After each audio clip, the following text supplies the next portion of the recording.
សម្ដេចធិបតីក៏សរសើរស្មារតីចូលរួមយ៉ាងផុសផុលក្នុងក្បួនព្យុហយាត្រាដើរដើម្បីសន្តិភាពជាទឹកចិត្តធំធេងសម្រាប់រាជរដ្ឋាភិបាលសម្ដេចធិបតីហ៊ុនម៉ាណែតសូមកោតសរសើរចំពោះស្មារតីចូលរួមយ៉ាងផុសផុលក្នុងព្រឹត្តិការណ៍ក្បួនព្យុហយាត្រាដើរដើម្បីសន្តិភាពដែលនេះជាទឹកចិត្តដ៏ធំធេងសម្រាប់រាជរដ្ឋាភិបាលក្នុងការខិតខំស្វែងរកសន្តិភាពសម្រាប់ជាតិនិងប្រជាជនកម្ពុជាលើបណ្ដាញសង្គមផ្លូវការសម្ដេចធិបតីនាយករដ្ឋមន្ត្រីកាលពីថ្ងៃទី18ខែធ្នូ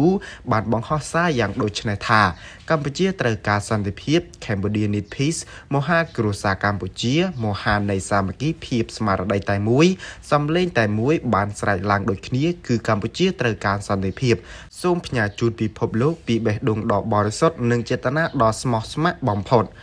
បើតាមបណ្ដាញសង្គមសម្ដេចធិបតីមហាកម្លាំងសាមគ្គីនៃប្រជាជាតិខ្មែរមកពីគ្រប់មជ្ឈដ្ឋានគ្រប់និន្នាការនយោបាយនិងសាសនាបានមកជួបជុំគ្នាក្រោមស្មារតីខ្មែរតែមួយដើម្បីធ្វើព្យុហយាត្រា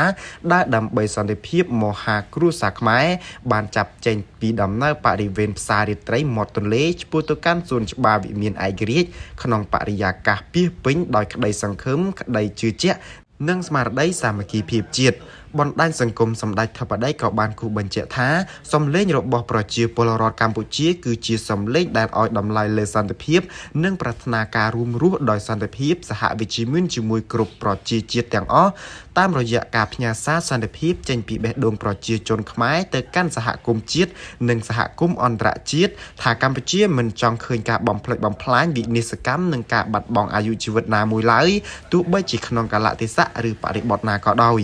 ជាមួយគ្នានេះសម្ដេចធិបតីនាយករដ្ឋមន្ត្រីសូមកោតសរសើរនិងថ្លែងអំណរគុណចំពោះស្មារតីចូលរួមយ៉ាងផុសផុលដែលនេះជាទឹកចិត្តដ៏ធំធេងសម្រាប់រាជរដ្ឋាភិបាលក្នុងការខិតខំស្វែងរកសន្តិភាពសម្រាប់ជាតិនិងប្រជាជាតិកម្ពុជា